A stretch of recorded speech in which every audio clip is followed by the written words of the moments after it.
नमस्कार, जय हिंद। मैं अंकित मिश्र स्वागत करता हूं आपका अपने चैनल एग्जाम तक पर। दोस्तों, साइंस की एक और इम्पॉर्टेंट क्लास लेकर मैं आप सबके बीच पुनः उपस्थित हूं और आज की इस क्लास में हम देखने वाले हैं साइंस के मोस्ट इम्पॉर्टेंट 25 प्रश्न। दोस्तों, ये हमारा आपका 10वां पार्ट है। इससे पहले मैंने इसके 9 क्लासों को आपको अपलोड कर दिया, जिसके माध्यम से अभी तक आपको कुल 225 क्वेश्चन कराए गए हैं। सारे क्वेश्चन मोस्ट इंपॉर्टेंट है। इस जो पूरी क्लास है, इसकी प्लेलिस्ट की लिंक मैं आपको डिस्क्रिप्शन में दे दूंगा। वहां पर लिखा रहेगा साइंस MCQ क्विज, उसके बाद उसकी लिंक दी रहेगी। आपको खोलेंगे तो आपको क्रमबद्ध तरीके से पार्ट 1, 2, 3, 4, 5, 6, 7, 8, 9, 10 पूरा वीडियो मिल जाएगा और सारे वीडियो को देख लीजिएगा। सारे बहुत ज़्यादा इंपॉर्टेंट है। अगर आप RRB NTPC या फिर ग्रुप डी किसी भी एग्जाम की तैयारी कर रहे हैं, यूपी संबंधित, राजस्थान संबंधित, दिल्ली पुलिस की एग्जाम, कोई भी एग्जाम की तैयारी कर रहे हैं, अगर आपकी परीक्षा में जीके के या फिर साइंस के स्पेशल क्वेश्चन आते हैं तो सबके लिए बहुत ही ज़्यादा इंपॉर्टेंट क्लास है। सारे इस क्लास को देखेंगे। तो चलिए आप अपने क्वेश्चन की तरफ चलते हैं।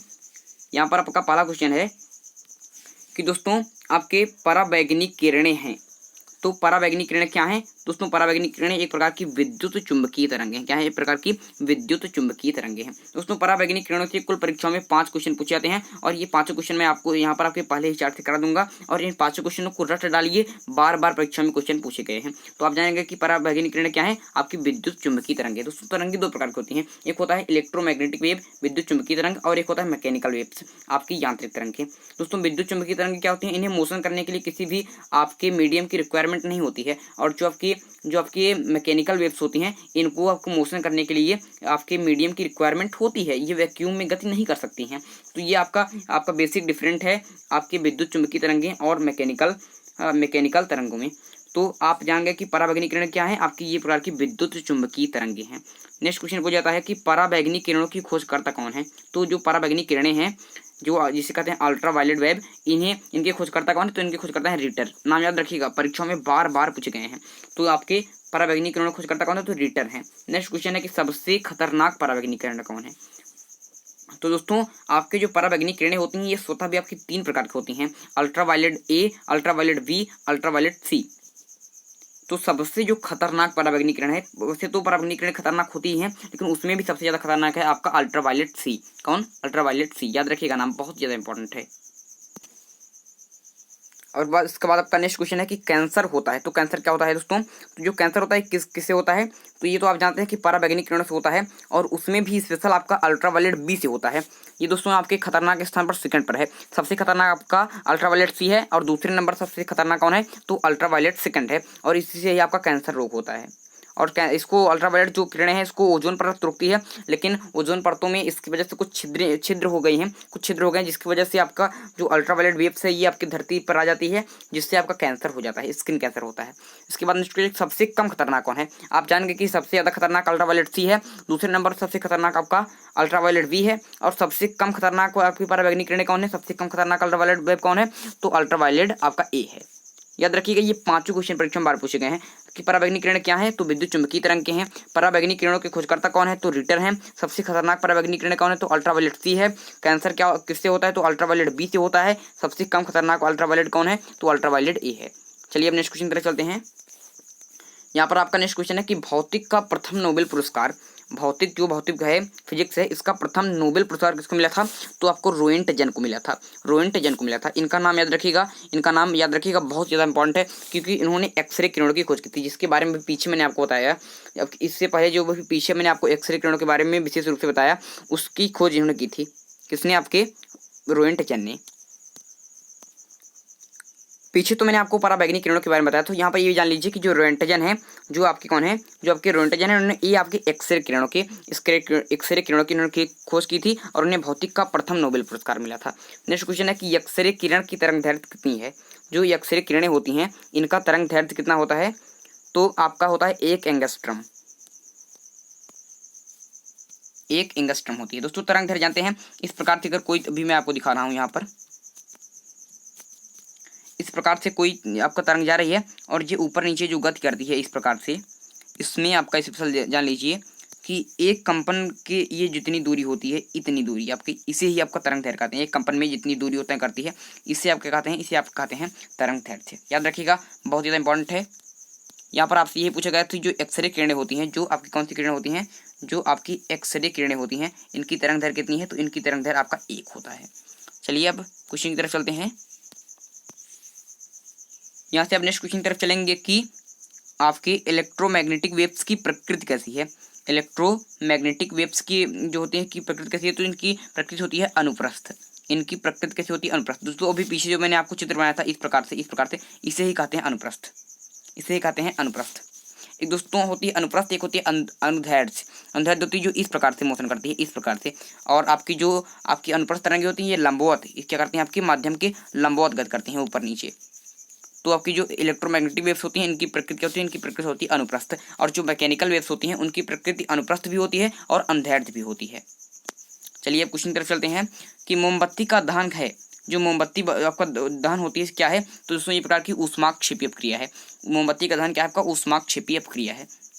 नेक्स्ट क्वेश्चन की तरफ चलेंगे कि ध्वनि तरंगे हैं, तो ध्वनि तरंगे क्या हैं दोस्तों। ध्वनि तरंगे एक प्रकार की यांत्रिक तरंगे, जो भी मैं आपको बता रहा कि तरंगे दो प्रकार की, इलेक्ट्रोमैग्नेटिक वेव्स एंड आपके मैकेनिकल वेव्स, तो उसे हिंदी में कहते हैं यांत्रिक तरंगे, ये आपकी ध्वनि तरंगे होती हैं। इसलिए दोस्तों ध्वनि को मोशन करने के लिए, गति करने के लिए आपके किसी भी आपके मीडियम की आवश्यकता होती है। ये आपके निर्वात में गति नहीं कर सकते हैं। इसलिए अगर आप चंद्रमा पर चले जाएंगे तो वहाँ पर आपको आवाज़ नहीं सुनाई देगी। दो लोग हैं, आप बोलेंगे उसे नहीं सुनाई देगा, क्योंकि आपकी जो ध्वनि होती है एक प्रकार की यांत्रिक तरंगे होती हैं। और यांत्रिक तरंगों को मोशन करने के लिए आपकी किसी भी क्या होती है, माध्यम की आवश्यकता होती है। और चंद्रमा पर आपका माध्यम है नहीं, तो वहाँ पर आपको ध्वनि नहीं सुनाई देगी। दोस्तों ये क्वेश्चन और पूछा जाता है कि आपकी चंद्रमा पर माध्यम क्यों नहीं है, क्योंकि वहाँ पर दोस्तों पलायन वेग का मान काफ़ी कम है।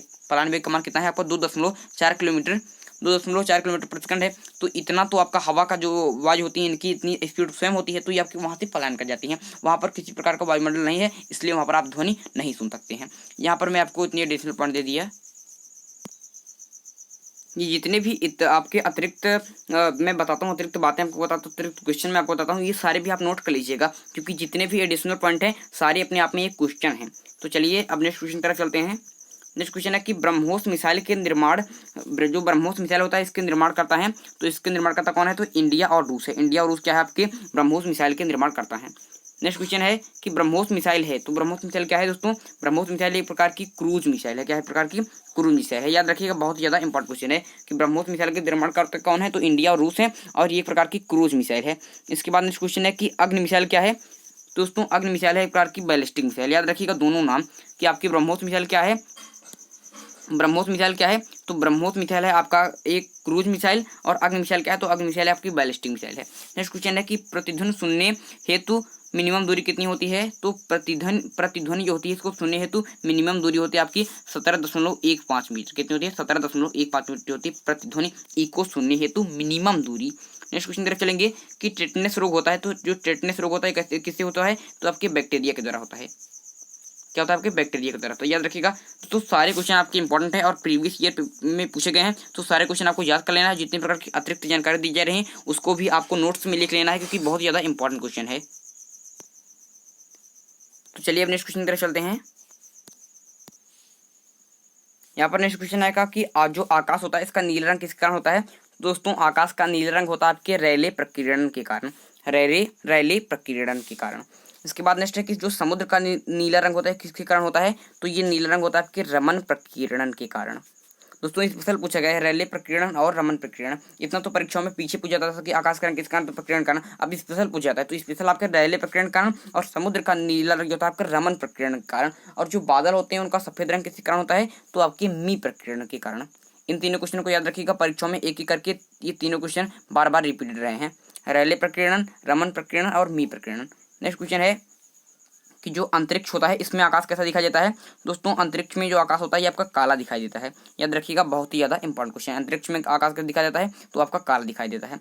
नेक्स्ट क्वेश्चन है कि मानव नेत्र हेतु सुग्राही रंग कौन सा है, तो जो मानव नेत्र होता है इसके लिए आपका सुग्राही रंग क्या है, तो पीला और हरा है, पीला और हरा है। चलिए नेक्स्ट क्वेश्चन तरफ चलते हैं। आपकी इस प्रकार लास्ट स्लाइड है आपका कि नेक्स्ट क्वेश्चन है आपका 246 नंबर का कि प्रकाश संश्लेषण सबसे कम किस प्रकार रंग में होता है। तो प्रकाश संश्लेषण आपका जो कहते हैं फोटोसिंथेसिस, ये सबसे कम आपके हरे रंग में होता है। किसमें, हरे रंग में। याद रखिएगा, बहुत ही ज़्यादा इंपॉर्टेंट क्वेश्चन है। सबसे कम प्रकाश संश्लेषण जो होता है वो हरे रंग में होता है। बहुत लोगों को लगता है कि सबसे अधिक हरे रंग में होता है, लेकिन जान लीजिए कि सबसे कम हरे रंग में होता है। नेक्स्ट क्वेश्चन है कि जो हिग्स बोसोन कण है, इसके खोजकर्ता कौन है, तो इसके खोजकर्ता हैं आपके एस एन बोस। सत्येंद्रनाथ बोस। याद रखिएगा, परीक्षा में बार बार पूछा जाता है। दोस्तों इसी हिग्स बोसोन कणों की खोज आपकी सत्येंद्रनाथ बोस ने की थी, जिसको आइंस्टीन जो थे इन्होंने परम शून्य तापमान पर रखकर आपके बीईसी बोस आइंस्टीन कंडेंसेट जो कण होते हैं पदार्थ की पांचवी अवस्था, इसकी खोज की थी। अब किससे? आपके हिग्स बोसोन कण से ही। इसके ही गार्ड पार्टिकल भी कहा जाता है। नेक्स्ट क्वेश्चन है कि प्लाज्मा अवस्था की खोजकर्ता कौन है? जो प्लाज्मा अवस्था है आपके पदार्थ की चौथी अवस्था को कहते हैं प्लाज्मा अवस्था। इसकी खोजकर्ता कौन है? तो इसकी खोजकर्ता है विलियम क्रुक्स। कौन है आपके? William crooks. याद रखिएगा, परीक्षाओं में बार बार पूछा गया है। दोस्तों गैसों को जब हाई टेम्परेचर दिया जाता है तो आपको आयनित हो जाते हैं और इसी को कहते हैं आपकी प्लाज्मा अवस्था। और आपकी जो सूर्य होता है वहाँ पर आपको बहुत ज़्यादा हाई टेम्परेचर होता है, तो वहाँ पर जो गैसें होती हैं आपकी प्लाज्मा अवस्था में होती है, क्योंकि वो आपके आयनित रूप में होती हैं, जिसे प्लाज्मा अवस्था कहते हैं। नेक्स्ट क्वेश्चन है कि लेंस बना जाता है, तो लेंस जो होता है किससे बना जाता है? तो दोस्तों जो लेंस होता है ये आपके फ्लिंट कांच के माध्यम से बनाया जाता है। लेंस जो दो होते हैं, उत्तल लेंस और अवतल लेंस। जो उत्तल लेंस होता है ये हमारी आंखों में होता है। पूछता है कि मानव के नेत्र में किस प्रकार का लेंस है, तो आपका उत्तल लेंस होता है। याद रखिएगा, परीक्षा में बार बार पूछे गए हैं। नेक्स्ट क्वेश्चन है को दो न्यूरॉन के बीच की जगह के कहते हैं। जो दो न्यूरॉन होते हैं, तो न्यूरॉन क्या है? आपकी मानव की या फिर पूरे जगत की सबसे बड़ी कोशिका पूछे। सबसे बड़ी नहीं, सबसे बड़ी तो शुतुरमुर्गेंडी कोशिका, सबसे लंबी कोशिका पूछे तो आपको न्यूरॉन है, जिसे हिंदी में कहते हैं तंत्रिका कोशिका। तो जो न्यूरॉन होते हैं, जो दो न्यूरॉन होते हैं, तो इनके बीच की जगह को क्या कहते हैं? तो इनके बीच की जगह को कहते हैं साइनेप्स। ये नाम याद रखिएगा, परीक्षाओं में बार बार पूछा गया है। तो बहुत ही ज्यादा इंपॉर्टेंट क्वेश्चन है कि दो न्यूरॉन जो होता है इनके बीच क्या कहते हैं? तो साइनेप्स कहते हैं। परीक्षा में बार बार पूछा गया। तो यहाँ पर आज के ये दोस्तों 25 क्वेश्चन आपके पूरे हो गए और बहुत ही ज्यादा इंपॉर्टेंट क्वेश्चन है। जितने भी क्वेश्चन मैंने आपको कराया सारे क्वेश्चन को लिख लीजिए और याद कर लीजिए। और यही क्वेश्चन है जो आपको परीक्षा में बार बार पूछे जाते हैं। और इसके जो जितने भी अन्य पार्ट हैं इसको देखना ना भूलिएगा। और दोस्तों एग्जाम तक चैनल को सब्सक्राइब कर लीजिए, क्योंकि यहाँ पर आपको इसी प्रकार के वीडियो मिलते रहते हैं। Science, GK, history, geography, chemistry, bio के अलग अलग प्रश्न पत्र भी आपको क्वेश्चंस, आपको थॉर्टिकल वीडियो और कुछ आपको क्लास वाइज आपको कराई जाती हैं। सारे इंपॉर्टेंट वीडियो आपको एग्जाम तक चैनल के माध्यम से मिलते हैं। इसलिए चैनल को सब्सक्राइब कर लीजिए और हमसे आप जुड़ जाइए। चलिए दोस्तों, आज के लिए आपसे लेते हैं विदा। अगले वीडियो में एक नए टॉपिक के साथ फिर होगी मुलाकात। तब तक के लिए मुझे दीजिए इजाजत। मैं हूं अंकित मिश्रा और आप देख रहे हैं एग्जाम तक। धन्यवाद।